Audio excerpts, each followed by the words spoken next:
Hello viewers, কেমন আছেন সবাই? আশা করি ভালো আছেন। আজকে আমি আপনাদের দেখাবো কিভাবে পিডিএফ ফাইল তৈরি করবেন আপনার অ্যান্ড্রয়েড মোবাইল দিয়ে। জানতে পুরো ভিডিওটি দেখুন এবং আমাদের সাথে থাকুন। আর যারা আমার চ্যানেলটিতে এখনও সাবস্ক্রাইব করেননি তারা নিচে সাবস্ক্রাইব বাটনটি ক্লিক করুন এবং পাশে থাকা নোটিফিকেশন বেল আইকনটি অন করে দিন, যেন পরবর্তী ভিডিও আপলোড করার সাথে সাথে আপনারা আপনাদের টাইমলাইনে পেয়ে যান। তো চলুন দেখে নেওয়া যাক কিভাবে অ্যান্ড্রয়েড মোবাইল দিয়ে পিডিএফ ফাইল তৈরি করতে হয়।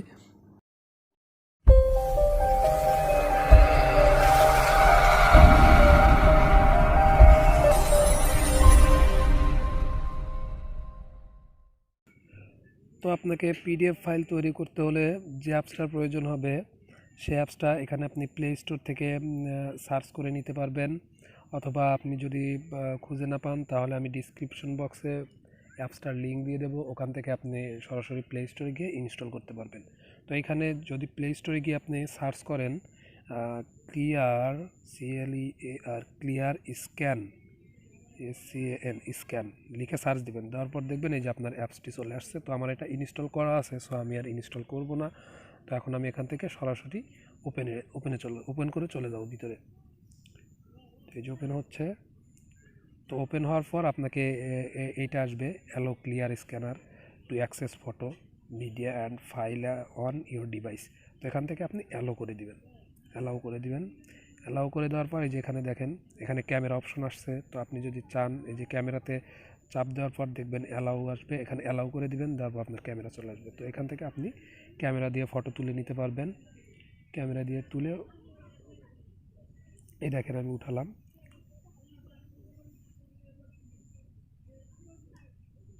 এই যে আমি ফটো উঠানোর পর এটা আমি টিক চিহ্ন দিব। টিক চিহ্ন দেওয়ার পরে যেখানে দেখবেন অরিজিনাল আছে, অরিজিনাল দিলে যেটা একদম বাম সাইডে একদম উপরে কর্নারে দেখবেন অরিজিনাল ফটো DOCS লেখা আছে, ক্লিয়ার লেখা আছে। তো এখানে আপনি অরিজিনাল করতে পারেন ফটো, এটা আপনি আপনার যেটাতে ক্লিয়ার হয় সেটা করে নেবেন। এভাবে করে নিয়ে আপনি এটা দিয়ে করতে পারবেন। দিয়ে যে টিক চিহ্ন বা একদম ডান দিকে কর্নারে টিক চিহ্ন আছে, টিক চিহ্নতে চাপ দিলে এই যে আপনার চলে আসলো। তো এইভাবে আপনি একসাথে 4-5টা পেজ অ্যাড করে আপনি এখান থেকে এই যে পিডিএফ লেখা আছে দেখেন, পিডিএফ একদম ডান সাইডে উপরে কর্নারে পিডিএফ লেখা আছে, পিডিএফে ক্লিক করবেন। ক্লিক করার পর আপনার 3-4টা পেজ নিলে এখানে একটার পর একটা পেজ ওয়াইজ চলে আসবে। এভাবে দিয়ে আপনি সেভ করবেন। তো আমি আপনাকে দেখাবো, আমার গ্যালারিতে ফটো উঠানো আছে, আমি ওটা আপনাকে দেখাবো।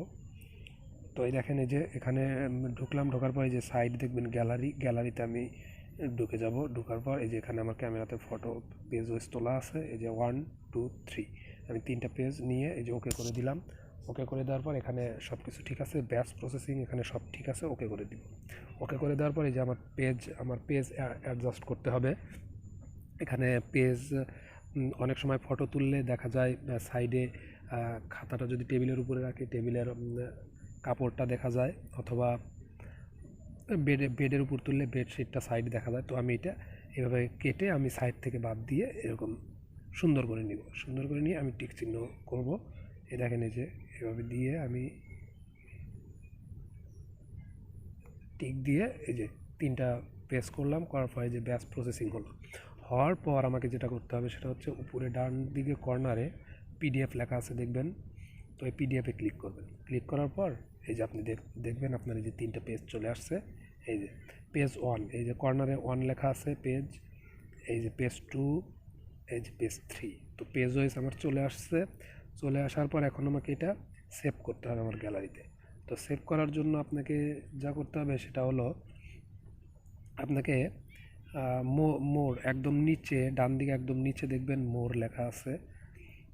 তো এখানে মোর লেখা আছে, এখানে ক্লিক করবেন। ক্লিক করার পর দেখবেন 3টা অপশন আসবে, send email, print, save two message. তো আপনি সেভ টু স্টোরেজ। তো আপনি সেভ টু স্টোরেজে ক্লিক করবেন। ক্লিক করার পর দেখবেন এখানে লেখা আসছে ফাইল নেম। তো এখানে ফাইল নেম ডকুমেন্ট। তো আপনি যে বিষয় নিয়ে আপনি করছেন সেটা লিখতে পারেন। যেমন আমার ওইটা একটা ছিল, অথবা আপনি ডকুমেন্ট 1 2 লিখতে পারেন, কিন্তু এভাবে লিখলে হয়তো আপনার খুঁজতে সময় লাগবে।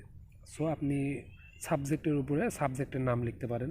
সাবজেক্টের নাম লিখলেন, লিখে এখানে স্টোরেজ ফোল্ডার, এখানে নন দেওয়া আছে, তো এখানে আপনি ফোল্ডার সিলেক্ট করবেন। ফোল্ডার সিলেক্ট করার জন্য এই যে সাইডে দেখবেন এই যে 3টা ডট ডট দেওয়া আছে, এখানে ক্লিক করবেন। ক্লিক করার পর আপনার ফাইল ম্যানেজারের সিস্টেম আসবে। তো এখান থেকে আপনি যে কোনো একটা ফোল্ডার নেবেন। তো এখান থেকে আমি সিলেক্ট করব এই যে ক্লিয়ার স্ক্যান, এটাতেই দিব। তো আমি ক্লিয়ার স্ক্যান সিলেক্ট করলাম। করার পর এখানে ইউজ দিস ফোল্ডার, একদম নিচে দেখবেন ইউজ দিস ফোল্ডার। তো আমি ইউজ দিস ফোল্ডার ক্লিক করলাম। তো এখান থেকে অ্যালাউ করে দিলাম। সরি, আসলো না। তো যাই হোক, আবার ঢুকে এখান থেকে আপনি এভাবে না হলে আপনি যে দেখবেন একদম বাম দিকে কর্নারের উপরে এখানে ক্লিক করবেন। ক্লিক করে আপনি যে রেডমি নোট 7S এখানে দেওয়া আছে, এইখান থেকে আপনি আপনার ফাইল ম্যানেজার অন্য একটা ফাইল ম্যানেজারে নিতে পারবেন। যেমন আমি এই যে ডাউনলোডের মধ্যে নেব, ডাউনলোডের মধ্যে গিয়ে এখানে ইউজ দিস ফোল্ডার করে দিলাম।